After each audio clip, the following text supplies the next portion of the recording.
morning. National funding for Delicata 360 is my JBS Farms soaps. This is Baby Bee Buttermilk Goat Milk soap. And it's relaxing, it's powdery, it smells like babies, and it's got little gold bees on it. Then I have, on the listing I say black Cattalya soap, but it's black orchid. A Cattalya is an orchid. But anyway, I don't want to copy their names too much, so you guys have to figure out the code. But, oh, this is nice, men or women. And the last one today I'm going to show you is another bee soap, and this is vanilla, oatmeal, milk, and honey soap. And the vanilla in it turns it into this golden brown, and it's got a white bee on it. So I'm getting a bee theme. I've even got another bee mold that I can't wait to show you. As we lay in bed, we love to read. Sometimes we like to snack, and sometimes we shouldn't snack. My husband found the most amazing book. He found it at the library, actually, and then he bought 2 of them. And we're going to send one down to Jessica, and we're going to keep one. And it's called the Dorito Effect, and it is by Schattzker. Why is America obese? We never used to be. The population now is like over 50%. So this really explained it to me. The fellow is traveling through, where is he? He's with a family vacation. And then they ate at 5 Crowns, which turned out was the guy that made McDonald's, but they weren't interested in that. What they were interested in was they had gone to a place, and he ordered a small container of tortilla chips. And the crunch really got him. He really liked it. The whole family liked it.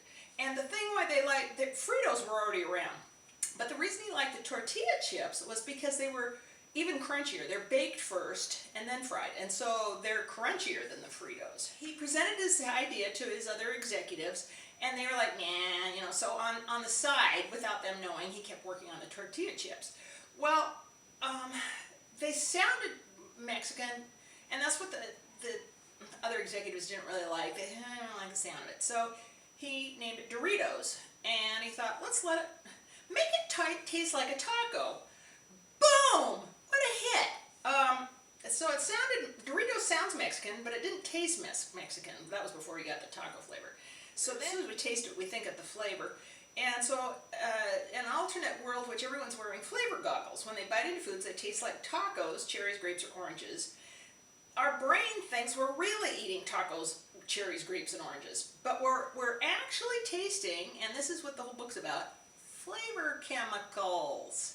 Not real food. And that's why I kind of think my girlfriend that's always drinking Diet Coke thinking she's saving calories, her body's not realizing she's not getting what her flavors are telling her she's getting. So she drinks more, and, you know, just drink the real sugar and your body will know it's got sugar. But anyway, let's do the book. Bland synthetically flavored food is not the same as naturally flavorful food. When it comes to real food like tomatoes, strawberries, chicken taste bland, we make them more palatable the only way we know how. By pouring ranch dressing over watery tomatoes, ladling dollops of whipped cream over strawberries, and blitzing chicken in flavoring and then dunking in the deep fryer. That way we get more flavor out of them. Now there's a reason we don't think there's flavor in them. Let's see if because my brain came to that conclusion. This chapter 2, the big bland. An elderly woman bought a chicken that brought her to tears. It was a scrawny looking thing. It was kind of yellow. She got this at her butcher's, and it was called a barred rock. Well, I've raised barred rocks, but anyway, they were black and white chickens. She had every reason not to be excited. During the course of her 48 years of marriage, chicken had only brought disappointment. The problem was chicken and dumplings. It was one of her husband's favorite dishes. But every time she made it, the verdict was the same. Not as good as my mother's. I feel like I'm reading a story. She tried different ingredients, and over the years, into decades, his judgment never changed.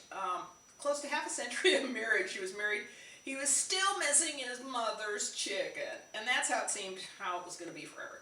But she went into this butcher shop and bought this barred rock chicken, made the chicken and dumplings, and when her husband sat down and tasted it, he says, "This is the chicken that I've been missing."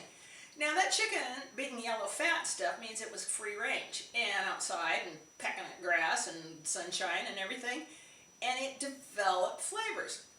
Now, back in the 40s, I think it was, all fryers were small, and the older they got, the more flavor you get. They get tougher, but there's more flavor. You know, like veal, there's no flavor in it. And anyway, they started breeding chickens for size because, you know, the population's growing. Got to feed them, you know, we need more and we want bigger. Well, the bigger they got and the faster they raised, I mean, because you can butcher them a lot earlier when they're bigger, there's no flavor. So they started breeding that and no flavor, and that's why our chickens now don't have any flavor. I mean, I get at Costco, the chicken breasts are this big, and that's half a breast. I've seen these chickens. They're so big. I forgot what they're called. They grow so fast they can't walk. They're just too big for their legs. Let's see. Flavor is actually an aroma. It's scent, bouquet, odor, and force. How the average dairy cow produced over 16 pounds of milk a day in 1948. Average dairy cow now produces more than 70 pounds of milk a day. You're making such production, you're not making the flavor. It's just bland because it's in high production. That's a lot of water. Diluted milk is one reason almost all strawberry yogurt contains natural flavors and a whole lot of sugar. They did an MRI on this lady that really, when she would eat like milkshake or something, she couldn't stop. She'd keep going more. So they put her under an MRI, and they would flash a picture of the milkshake, and then she'd get a little taste of it. They had a straw or something in there. And they would watch her brain, and her brain would get super excited over this. When they did somebody else that didn't have this eating problem, they didn't get that lit up. It was like an addict. This book is just incredible. I mean, it's just so full of information. I'm just starting to skip now because I know I'm going to run out of card, and I only want 10-minute videos or thereabouts. All the ways the Dorito Effect appears to be turning us into nutritional idiots. Dilution. As real food becomes bland and loses capacity to please us, we're less inclined to eat it and more often enhance it in ways to further blunt its nutrition. And then another one, nutritional decapitation. When we take flavors from nature, we capture the experience of the food but leave the nutrition, the vitamins, minerals, and antioxidants. We leave the plant's secondary compounds behind.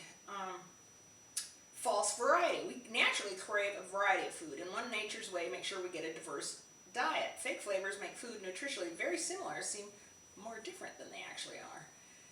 Cognitive deception. Fake flavors fool the conscious mind. As mother enticed by a Dan and Strawberry Blitz smoothie as an after-school snack for an 8-year-old child, will taste it and reasonably believe that the product contains strawberries even though it has none. Boils down to what he calls the rules of flavor. 1. Humans are flavor-seeking animals. The pleasure provided by food, which we experience as flavor, is so powerful that only the most strong-willed among us can resist it. 2. In nature, an intimate connection between flavor and nutrition. 3. Synthetic flavor technology not only breaks that connection, it also confounds it. So that's a big deal for HelloFresh. And that was the question. How did a wasp zooming over a field of tall greenery find an inch-long caterpillar hiding inside a fruit or clinging to the underside of a leaf?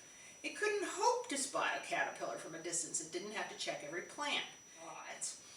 In the early 1980s, this was an important question. Parasitic wasps were being raised by the thousands in wasp factories, loaded into paper bags, dropped out of airplanes over fields of cotton that had become overrun with caterpillars. The hope was the wasps would wipe out the caterpillar pests, thus eliminating the need for toxic pesticides. It sounded great in theory, but it wasn't working. When the paper bags hit the ground, the wasps didn't do what they were supposed to do. They thought the wasps found the caterpillars the way a bloodhound finds an escaped convict, by following the trail of its scent. To test their theory, they put a wasp in a cage near a caterpillar and watched to see what would happen. If the encounter would be likened to a first date, this was a spectacularly bad one. The wasp got up, flew around, landed on the light, and then it just sat there. And that's the way it was. But here's what was convincing. A partially eaten plant. If the caterpillar munched the leaves the plant was sitting on, the wasp perked up. The wasp fluttered its antenna, took flight, zigzagged back and forth across the vapor trail until zeroing in on the caterpillar like it had radar. Even more strange, wasps were attracted to half-eaten plants with no caterpillar. It was almost as though the plant were talking to the wasp. Isn't that interesting? And that's exactly what the plant was doing. It was rudimentary and non-conscious, but it was communication. The way they do it, Lewis and Tomlinson discovered, was through smell. The plant, as Joe Louis puts it, was squealing on the caterpillar that it was eating it, and the wasp listened. A few hours after being attacked, a plant sends out a burst of chemicals that tell wasps it's being eaten by a caterpillar. This scent is so specific, wasps can tell what kind of caterpillar is doing the attacking. One chemical burst might be indicate a tobacco budworm, another might indicate a corn earworm. To a wasp that laid its eggs inside corn earworms, but not tobacco budworms, this was important news. So isn't that interesting? Plants communicate, and not the way we do, but the way they do. Everything has evolved, and to where what works for what works. Oh man, life's kind of amazing when you get to the science part of it. Extreme obesity. But each time you consume human-made flavors, you're tricking your brain, or worse, the brain of your child. The more you do it, the greater the consequences. The less you do it, the less you'll like food like that in the first place. Read the ingredients. The following words indicate presence of chemicals that fool your nose. Natural flavor, natural flavorings, artificial flavors, flavoring, flavor. The following words indicate the presence of chemicals that fool your tongue. Monosodium glutamate, MSG. Disodium guanylate, disodium insulate, insate. Torula yeast, yeast extract. I didn't know that. Hydrolyzed protein, autolyzed yeast, saccharin. Aspartame.